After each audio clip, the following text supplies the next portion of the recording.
संस्कारी बेटी। शालिनी की उम्र लगभग 28 साल की हो चुकी थी, लेकिन अभी तक उसकी शादी नहीं हुई थी।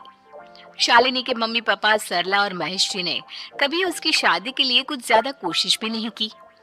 शाली मन ही मन चाहती थी कि दूसरी सहेलियों की तरह उसका भी घर बस जाए, लेकिन वो अपने मम्मी पापा से ये बात कहती भी तो कैसे कहती।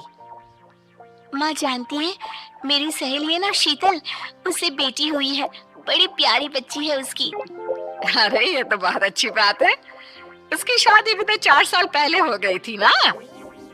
अब क्या करे बेटा, चाहते हैं तो हम भी यही है कि तुम्हारी शादी हो जाए, लेकिन कोई अच्छा लड़का मिलता ही नहीं। कोई बात नहीं मम्मी पापा, मैं जानती हूँ आप मेरे लिए बहुत अच्छा रिश्ता ढूंढना चाहते हैं, और अभी मेरी इतनी उम्र भी तो नहीं हुई है। अच्छा शालिनी बेटा, क्या है ना, मेरे पास नई साड़ी नहीं है और मुझे किटी पार्टी में जाना था, तो इस महीने तेरी तनख्वाह आ जाए तो एक नई साड़ी दिलवा देना बेटा। और बेटा मेरा मोबाइल भी थोड़ा पुराना हो गया है, 6 महीने से इसी को काम में ले रहा हूँ, एक नया मोबाइल ला देना बेटा। हाँ हाँ मम्मी पापा। और माँ, आप तनख्वाह की चिंता क्यों करती हैं? साड़ी तो मैं आपको कल ही दिलवा दूंगी। और रही बात आपकी मोबाइल की, तो मैं आज शाम को ही ऑफिस से लौटते वक्त ले आऊंगी। अरे भगवान सबको तुम्हारे जैसी बेटी दे, कितना ध्यान रखती है अपने मम्मी पापा का।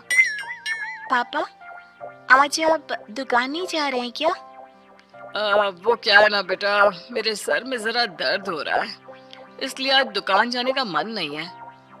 पापा दवाई ले लीजिए, और अगर हो सके तो चले जाइए। इस तरह दुकान बंद रहेगी तो ग्राहक आना बंद कर देंगे ना। अरे बेटा तेरे पापा की अब उम्र हो चली है, और तू है ना हमारी कमाऊ बेटी, इतनी अच्छी नौकरी करती है, हमारा ख्याल रखती है, तेरे पापा को चिंता करने की क्या जरूरत भला है? ठीक है पापा, आप अपना ध्यान रखिए, मैं ऑफिस से लौटते वक्त आपका फोन ले आऊंगी। और माँ, आपकी साड़ी हम कल लेकर आएंगी।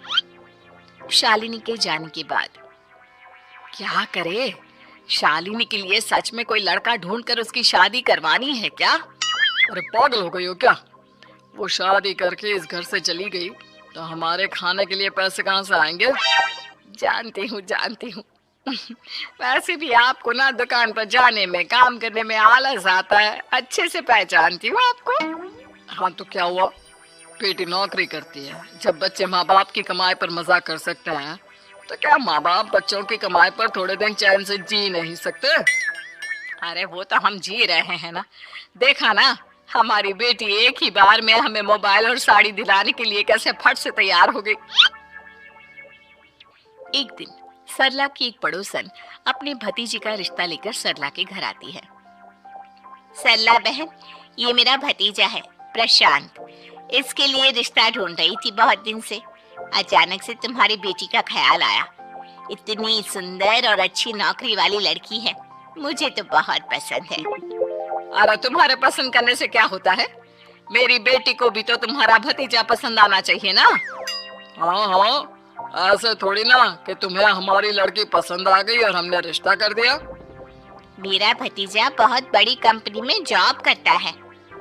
अंकल जी, मैंने आपकी बेटी को देखा है और वो मुझे बहुत पसंद है। हाँ हाँ, तुम्हें तो पसंद है, लेकिन हमें भी तो उससे एक बार पूछना पड़ेगा ना। तो बुलाइए ना शालिनी को, उससे पूछ लेते हैं कहाँ है वो। ऑफिस गई है और उसको आने में अभी देर लगेगी। लेकिन तभी शालिनी ऑफिस से आ गई। ये लीजिए, शालिनी भी आ गई, अब आमने सामने ही बात कर लेते हैं। आओ आओ शालिनी बेटा, इससे मिलो, मेरा भतीजा प्रशांत प्राइवेट कंपनी में अच्छी जॉब करता है। अब बेटा तुम्हें ये लड़का पसंद है क्या? देखो बेटा, सोच समझ कर हाँ करना, तुम्हारे ऊपर कोई जबरदस्ती नहीं है। मम्मी पापा, प्रशांत की जॉब और उसकी बातें सुनकर मुझे तो काफी अच्छा लगा, मैं उससे शादी करने के लिए तैयार हूँ। ये लो, सारा मामला यहीं के यहीं निपट गया, लड़का और लड़की राजी हैं, तो अब हमें क्या। सरला की पड़ोसन और प्रशांत वहाँ से चले जाते हैं। अगले दिन, क्या हुआ मम्मी पापा, आप इतने उदास क्यों लग रहे हैं? वो क्या है ना बेटा, तुमने शादी के लिए हाँ कर दी उस लड़के के साथ। तो क्या हुआ माँ, उस लड़के में कोई खोट है क्या? आपको वो पसंद नहीं? अरे नहीं नहीं बेटा, जिसमें तुम्हारी खुशी उसमें हमारी खुशी। हमें भी लड़का पसंद है। तो फिर क्या बात है? अगर कुछ भी है तो आप मुझे बता सकते हैं। तुम्हारी माँ ये सोच सोच कर परेशान है कि तुम्हारे बाद हमारा क्या होगा। तुम हमारी इकलौती बेटी हो, हमारा बुढ़ापा कैसे कटेगा। अब बेटा, हम अपने बारे में सोचकर तुम्हें जिंदगी भर शादी करने से रोक तो नहीं सकते ना। जाओ, तुम अपनी जिंदगी में खुश रहो। हमारा क्या है, जैसे तैसे जी लेंगे। हाँ, बात तो सही है बेटा। कैसे भी करके मैं दुकान का काम कर लूंगा। तुम और प्रशांत शादी करके खुश रहो। अपने माँ बाप की बात सुनकर शालिनी काफी दुखी हो जाती है। उसे लगने लगता है कि वाकई में उसकी शादी हो जाने के बाद उसकी माँ और बाप का ख्याल कौन रखेगा। और यही सोचकर वो एक दिन प्रशांत से मिलती है। देखो प्रशांत, तुम मुझे बहुत पसंद हो, लेकिन मैं चाहकर भी तुमसे शादी नहीं कर सकती। अरे क्या हुआ शालिनी? क्या तुम मेरी किसी बात से परेशान हो? नहीं नहीं प्रशांत, मैं अपने माँ बाप की इकलौती संतान हूँ। अगर मैं भी शादी करके घर से चली गई तो उनका ख्याल कौन रखेगा, उनका खर्चा कौन उठाएगा? तो क्या तुम सारी जिंदगी शादी नहीं करोगी? शायद नहीं प्रशांत, और अगर अपने माँ बाप के लिए ये भी करना पड़े तो इसमें गलत क्या है? प्रशांत ये सारी बात जाकर सरला के पड़ोसन यानी कि अपनी बुआ को बता देता है। ये सरला तो बड़ी चालाक निकली। प्रशांत, वो अपनी बेटी के साथ खेल खेल रही है। कैसा खेल? आप क्या कहना चाहती हैं?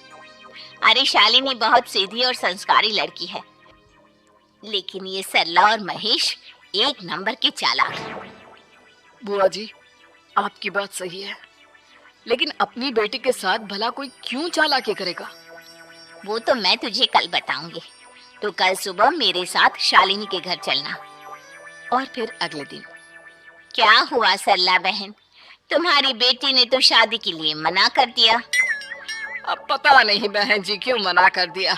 हम तो चाहते थे कि बेटी की शादी धूमधाम से करें।